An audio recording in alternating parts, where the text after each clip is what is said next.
We have 3 more feathers to do in here, and you do kind of have to keep in mind how many feathers you're doing on the wall hanging so you don't do too large of feathers. We're going to come right over here, we'll come down here like this, and come up here to do our next stem. And this feather is going to be a very basic feather, but we're going to go in and put stems inside the feather. And this can be accomplished in 2 ways. You can either do it as you go, or you can come back later and do it. So one side we'll do as a beginner, and a beginner needs to concentrate on the actual form of the feather, the shape of the feather, and then come back in and put the stem. If you're an advanced student and you've done feathers a lot, then you can come in and just do your stems the same time that you do your feathers, and they look great. So the first side we're going to do with just our feather, and then we'll come in and put the stems in. So we're just going to do a basic feather here. Round and follow the stem, round, follow the stem, round, follow the stem. There we go. Now I'm going to come in and put some stems inside of those. And your stems can be in many shapes. This one is very simple. You're just coming in and just putting a line in like that. If you want to do something a little fancier, let's put a star at the end of each one.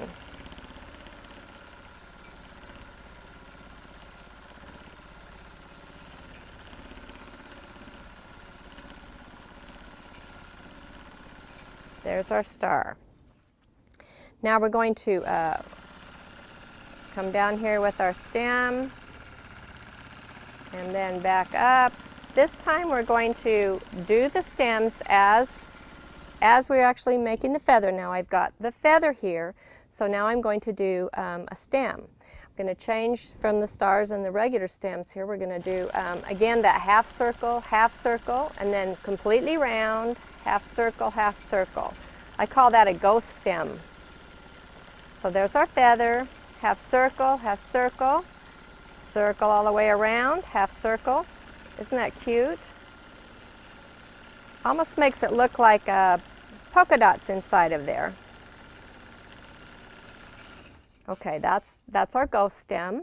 And we can also just do a curl inside of those feathers, like that, for your stem.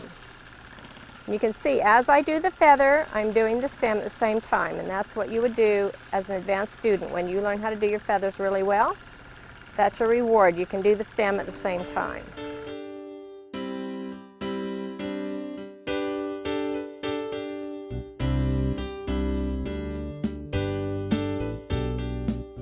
This is a very basic feather.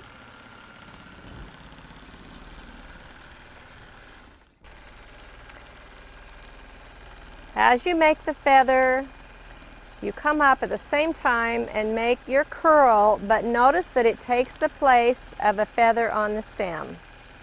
You make a curl, but it takes the place of a feather. So it actually has some space on the stem. It doesn't just come from in between the feathers. It has a space on the stem. We're going to come back up here like this.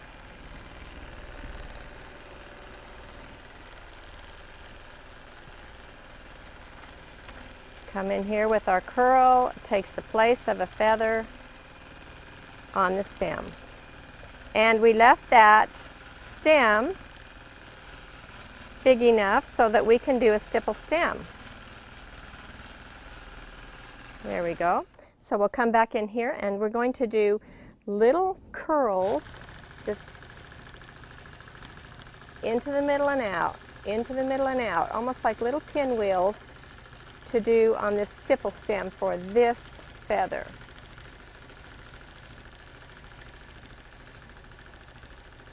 Gives it a real lacy look, this particular stipple stem.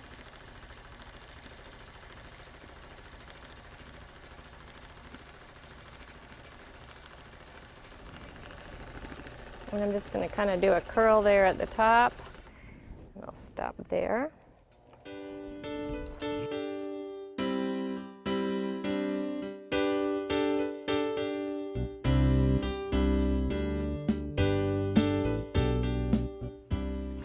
This feather, we're going to come out here with our stem,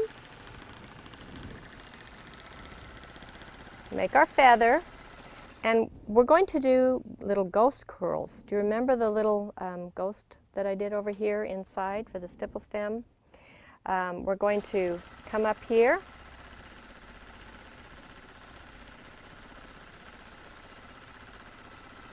and instead of jumping back on this one, we did half circles, and then we jump back into the middle of that half circle. On this one, we jump right to the side.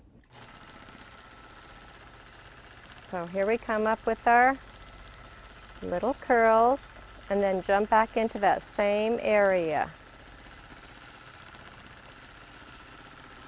This is such a crowded part over here. I'm just going to do regular feathers all the way down, and then come up with my thick and thin so I can do stipple stem. Okay, coming out like this. Let's put some more stems in those, in these feathers. Let's do a leaf stem. Just come in here with points like that. This really makes an interesting feather.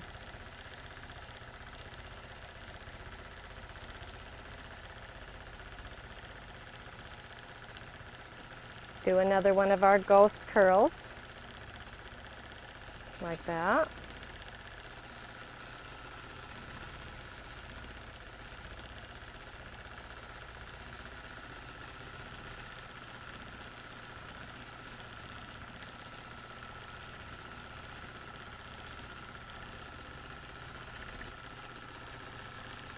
One more leaf stem here.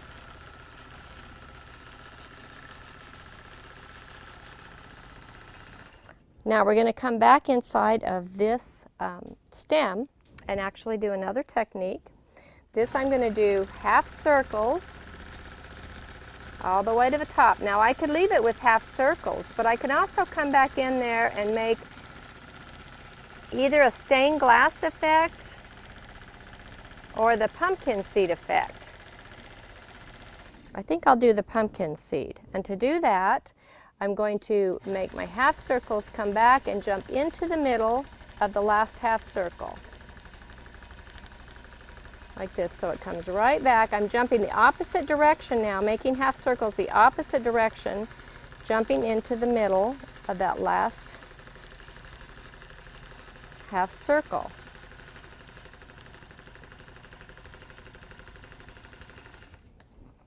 Okay, and on these feathers here that were on this feather, we're going to come in and we're going to make some little stems again that look like little berries. I'm doing 2 loops like that, and then I echo those 2 loops. So see, anytime you want to, you can go back in. Let's say you made a feather and it just looked like the feather was too big on a quilt. The actual feather shape was just too big for the quilt. You can go back in and put some stems, whatever ideas that you can come up with, inside of that feather, and that will make more quilting on the quilt and fill that in so it won't look like it's too big. Now we had one more stipple stem here, and let's just do one more idea there so that all of the feathers on this sampler have a stipple stem. Let's just do our plain zigzag in here, because it's very narrow. Don't try to do something real complicated in the stem that isn't wide enough for you to do that. You almost have to plan your feather and leave an area wide enough to do a stipple stem. Now the last thing that we'll want to put on our sampler is not only to finish off what we're going to do below the pot, but we're going to put a little feathered bird right here.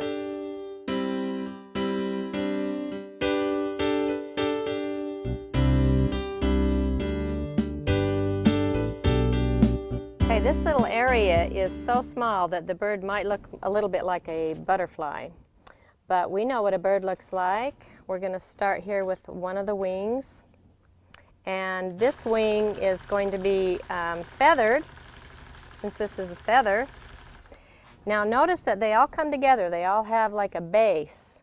So they're not like out like this. They all come together to a point, right where the machine is there. And then I'm going to come out here with the tail out clear to my tape.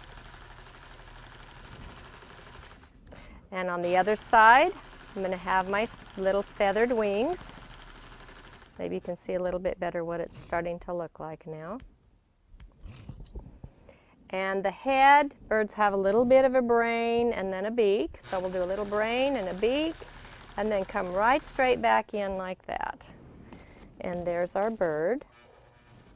It's important to do birds, whether you do them feathered or whether you just do like fern-like wings, because anybody who has floral on their quilt, you're going to want to put birds and bees and things like that in it.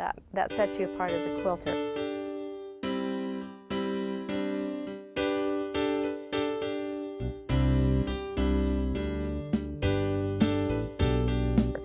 And the last thing is to come down here at the bottom. We'll turn up our machine now. And we're just going to do a simple background so it looks like the pot is sitting on something. This is like a wood design or just back and forth. Very dense at the bottom of the pot to give it a dimensional look.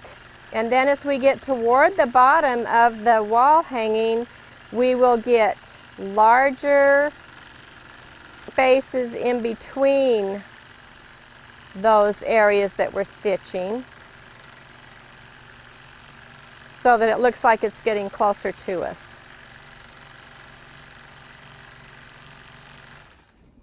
Okay, and it looks like we stayed well within our tape, so we can move this tape over to the next area and start on our next wall hanging.